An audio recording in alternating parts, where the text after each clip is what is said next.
Honestly, don't you think managing humidity can just get a bit much sometimes? The gadgets, the maintenance, sometimes there's the drama. If you're just starting out, or honestly just over it a little bit, I thought I'd make a list of plants in my collection that just keep doing well even when the humidity isn't in its ideal state.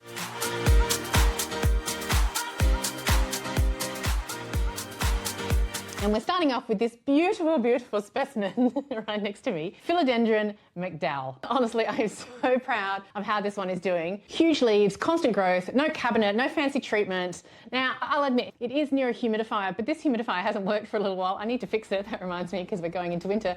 But it hasn't needed it. She just keeps going and going, even when the humidity has dipped below 40%. I've had this plant for several years now, and it's been on and off in high and low humidity conditions. And I think if you look at this plant, people assume that McDowell is a little bit fussy because of how big and bold she looks. She's got nice pillowy leaves, she's very structured, and you would think to keep that pillowy, like luscious big leaves, it would need a lot of humidity, but really she's actually really sturdy. She's a really beautiful plant to grow. And in fact, I think all philodendrons out there do pretty well in our home humidity, around 50, 60% or even a little bit lower. They can handle ups and downs. I mean, don't get me wrong, many plants love humidity, we know that. And philodendrons are aroids, they come from jungles, that's no exception. They do like their humidity, they do a lot better in humidity, but I honestly believe this girl just can handle it. She's the kind of plant that stops people when they come into my house, and if they're a plant person, they'll definitely go to this one. If they're not a plant person, they just ignore everything anyway. So I just think she's a gorgeous plant, she's very easy maintenance, she doesn't need the highest humidity, but she still shows off in her quiet, in the background, easy, best way. Okay, number 2 in the collection is Hoyas. I've got a couple here. I actually think most Hoyas do pretty well in lower humidity for a few reasons. Honestly though, how good are Hoyas? Once they're settled, of course. They're a bit slow to start growing, honestly, but if you get them in the right spot, they just grow very easily. And the best part is I've not done really anything special with my Hoyas. I have them near a west-facing window. I have all my Hoyas basically, except for one Australis Lisa down there. But all of my plants, all of my Hoyas are near a west-facing window. They don't have any humidity in the room at all. No humidity cabinet, no humidifier, no nothing. And honestly, because they're in a west-facing window, some of them get full-blown wind all day, every day when it's open, or I forget to close the window overnight. They're just nice, beautiful plants. They do need a lot of light, especially if you want them to flower, but they are still just beautiful plants. This one here is a recent purchase of mine. This is my Hoya Matilda, I had to think then. This is my Hoya Matilda Splash, and look at all the growth. This is crazy. I've had her for 6 months now. She definitely needs a repot. I can see some really small, light roots coming out. She doesn't have the thickest roots, but she also doesn't have the thickest leaves, but the leaves hold a lot of water. And that's probably part of the reason they don't need humidity. The leaves are like a succulent, right? They hold moisture like an absolute champion, which probably explains why they don't complain too much either. I've got a bunch of different varieties. I have another one here. This is my Hoya Indian Rope. Here we go. Now this one is fighting off mealybugs, and if you have one of these and it's got mealies, you know how hard it is to go through all of those different little bits and try and get rid of the mealies. So I basically just dunk this in water and then spray with neem oil and try and get into it with some cotton buds, just a slight tip for the mealies there. But honestly, they have their own look, some trail, some say compact, but they are just super easy plants. And the other reason why they do well without a lot of humidity and in kind of wind is Hoyas are actually epiphytes, which means they grow on trees like orchids. They don't necessarily need potting mix, or if you do put it in a potting mix, it needs to be really, really chunky, but they do grow on trees, so they love a good airflow, right? That makes sense. So yeah, not humidity driven at all and just beautiful. So if you haven't got yourself into Hoyas yet, start collecting them. I am definitely smitten now with my Hoyas. Now, if you've got a Hoya that you absolutely love, let me know what it is, because honestly, I don't have many Hoyas in my collection and I'm always looking out for the next variety that I am going to accidentally need or accidentally add to my collection. So yeah, let me know what Hoya I need to buy next. Please add it in the comments below. Okay, for the next few, I'm going to move around a little bit and show you those plants as we go. Okay, this is my beautiful ZZ plant, and it's not a shocker that she's here right now in this list, but I do feel kind of weird if I didn't include it, and I haven't spoken about it for a while, but it's just the most beautiful plant. This is a ZZ plant, a Zimiculus zamifolia, I think it is, but I may not have pronounced that right. Everybody knows it as a ZZ plant. And she just kind of exists like in the most beautiful, peaceful, reliable way. She's just such a gorgeous plant. And this one here, like I don't even know which way to turn it because she's just growing from every different angle, and she's got some new growth. And I've literally just seen before pressing play on the video that she's got a brand new growth point down here in the middle, which I'll show you in B-roll. Just absolutely beautiful. So this one here lives in a bit of a boring corner. She's behind a couple of other plants. I think most of us know that they can survive quite well in low light. She doesn't necessarily thrive. She does like medium to bright light. And she just keeps surprising me with her growth. As I said, I've just found a new growth, and again, we're almost in the middle of winter, and I don't really give her much attention. I just try and keep the leaves a little bit cleaner than they are right now. There's just something kind of like comforting about a plant that just refuses to be difficult, that you just know time and time again that you can rely on for beauty. And like the leaves are thick, the stems are thick, there's just something about a ZZ plant. She refuses to be difficult, and she's definitely earned her spot in today's lineup. Also, if you didn't know, ZZs have underground rhizomes. They're really, really thick, and they look like a bulb, and they store water, as well as thick leaves and thick stems. So pretty much all parts of this plant are built or made to store water. So that's why they're quite easy as well. They can go without water for several weeks, depending on the month or the season, and they are just zero fuss. They're really, really beautiful, easy in lower humidity areas, and definitely one that every single plant collector should have in their collection. And then the next plant that I'm going to share with you is actually, I sneakily moved it. It's not normally here. It is this plant here. This is my Homolamina. Can you see the plant? This is my Homolamina Maggie. Okay, we're going to go do this through a jungle, but nobody that I see a lot really talks about Homolamina plants. But this one here for me is just a quiet little like MVP type thing. She's a little bit of a princess, but she is starting to thrive. I found the right spot for her. And again, no humidifier, no real fuss. She's just quietly growing in her spot under a bit of a grow light. This one is named Homolamina Maggie. So for me, it's the same name as my very first puppy, Maggie. And so I guess I just love her too by association. I will put this back, but of course I'll show you close up. Anyway, she has glossy green leaves, compact shape, super consistent. As I said, not near a humidifier. And I've had it through a full couple of winters next to a sliding door, and it never flopped, it never panicked. To me, I kind of treat it like a philodendron. It has bright indirect light, but the humidity is okay in the modern home, you know, around 50, 60%. It has zero mood swings in decent medium-sized humidity, but doesn't need high humidity levels to survive and thrive. Honestly, if you want something easy that still looks lush, this one's a yes. Grab a Homolamina if you haven't before.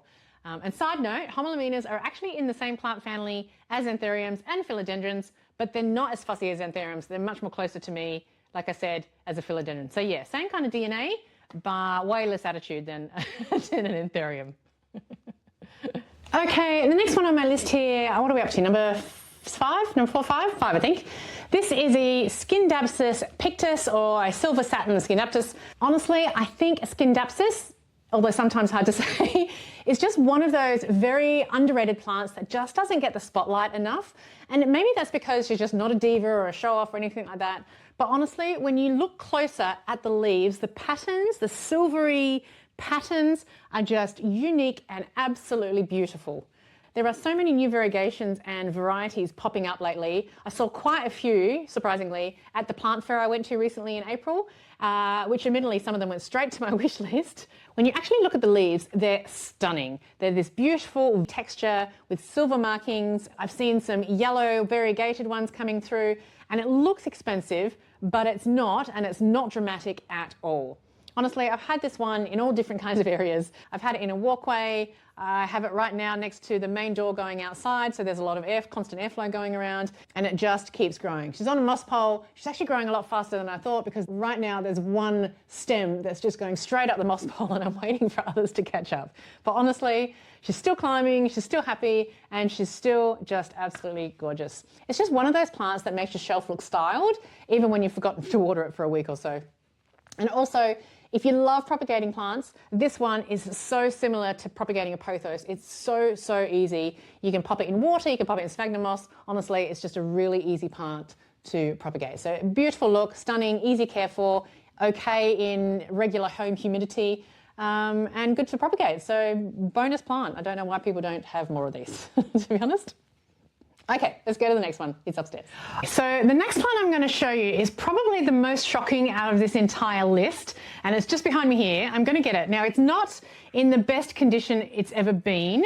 I'll explain in a second, but it is my Anthurium clarinervium cross. It's a cross with something. It's got to be huge. Oh, let me put it down for a sec. So this is probably the most surprising because it looks like, and people think it should be in a IKEA cabinet, in a humidity chamber or really high humidity, and like gently misted at dawn. They're very, very fussy. But honestly, this Anthurium is probably the most surprising out of all of the plants I have and out of all of the Anthuriums really. So I used to have this one here in this IKEA cabinet down the bottom here. But it outgrew. As you can see, the leaves are getting very, very, very, very big and they're staying that size or getting even bigger each one that pops out. So I had to move it out of my cabinet and I was really, really worried. And I didn't have a big spot with a big humidifier. I don't have a single plant room or anything like that. So I took my chances a bit and I literally just popped it here next to the cabinet. So I would still get some of this lighting on the side here. And honestly, it's actually doing a lot better than I thought it would be. Now, don't get me wrong, they do appreciate humidity. This one does have some brown leaves. I have some browning, but that is actually more from previous issues which came from the IKEA cabinet when I had thrips. And the other thing that's wrong with this is it keeps getting whacked by my puppy tails. So the second to last leaf that came out was an absolutely beautiful leaf, but I'll show a close up because it's hard to hold and show you the camera at the same time. But it's been whacked everywhere. Let's see if I can do this. Well, look, it's torn everywhere. But if you have a look at this leaf close up, there isn't any brown edges. There isn't any crispy humidifier type edges. And this is the second to last leaf that came out probably about 2 or 3 months ago. And then the latest leaf is the one on this side. Again, the inflorescence is just flying everywhere. Where are you? Can't see it. Is this leaf here. And again, no crispy brown edges. But again, another doggy tail whack. I thought I had put this plant up high enough so it doesn't get whacked by the tails, but they get really excited and they whack it as they walk past the door. So I do probably need to find it a better space than it's in. But the point is, let me sit down. The point is, it doesn't need as much humidity as I thought. Honestly, I was really pleasantly surprised when I put it out, and these last couple of leaves are actually okay in terms of humidity. So we still need to go through winter with these new leaves, but honestly, I think the Anthuriums, and this one here is also an Anthurium, they probably do better with lower humidity than we might think. So give it a go. Now, a whole caveat to that is it does a lot better. It does grow bigger normally with good humidity. I would, if I could, give this more humidity, but I think I'm just adding it because the point is it actually does better in my household humidity at around 50% than I actually thought. But as you can see, I still do also have a lot of my other Anthuriums in the cabinet, in the humidity chamber. You know, my proper Anthurium, my, what's that, silver blush. I have a Doriaki, I have a Viticii, I have a Warwickqueenium, the queen, which needs fixing, which you might have seen. So yes, I still have quite a few Anthuriums in the IKEA cabinet for the humidity reasons, but again, this one just surprised me. So if you have half decent humidity in your house, you might want to give it a go and see how your Anthuriums survive at closer to 50-60%. And then the final one on my list, we're back to the table, is this lovely, lovely, lovely variegated Alocasia Frydek. This is mine at the moment. She's got 1, 2, 3, 4, 5, 6 leaves on the main plant. I'll show a close-up, obviously. This girl, as an Alocasia, actually taught me something that I didn't expect. So I had it in my IKEA cabinet for months when it was really, really young, because I figured it's highly variegated, it's an Alocasia, it's definitely tropical jungle. A lot of my Alocasias are quite divas. So I had it in the cabinet and it looked okay. Didn't really look anything, to be honest. It wasn't sad, but it wasn't thriving. It was just surviving somewhere in the middle, sometimes surviving. And it wasn't never giving me more than 1 or 2 leaves. It just didn't do very well in my IKEA cabinet, which has around 80 to 90% humidity on average daily. So I thought I'm just going to move it out and see what happens. And I put it near my window, closer to my window, which had about the same light because I wanted to make sure I had really bright light to encourage all of that variegation. but I popped it near a small humidifier, but not much. It didn't really get much humidity at all. But it absolutely took off. It went from not giving me more than 2 leaves to giving me all of these. It's got bigger leaves, it's got brighter variegation, and it just seems a little bit happier with a lot less humidity.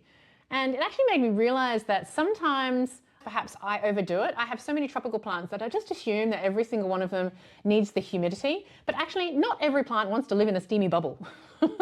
Right? Some want air and space too. This one definitely wanted a bit more airflow and a lot more space, I guess, now that she's bigger. So it's still an alocasia, don't worry. They're not the easiest plants to grow.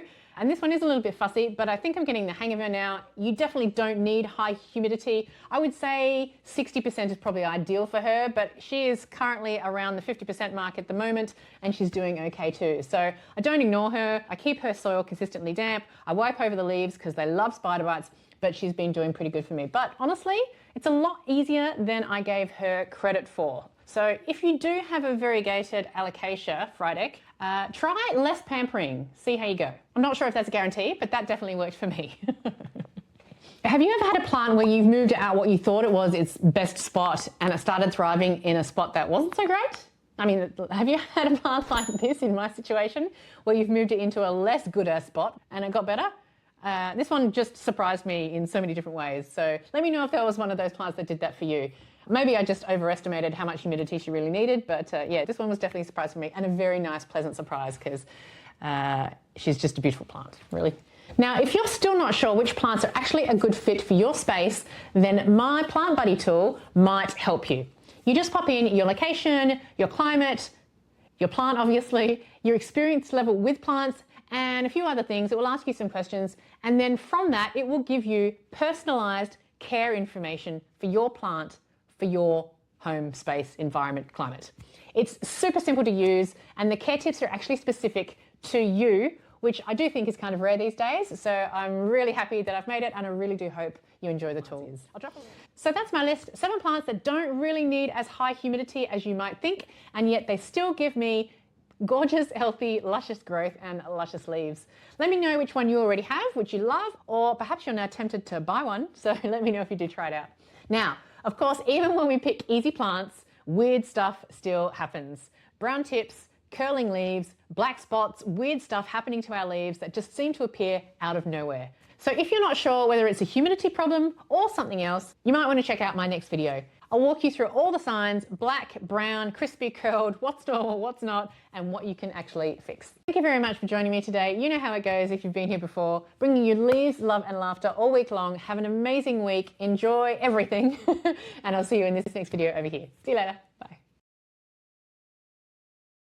Oh, just seeing a new growth as well. Wow. Oh, I'm getting old. Oh, sitting on my ankles.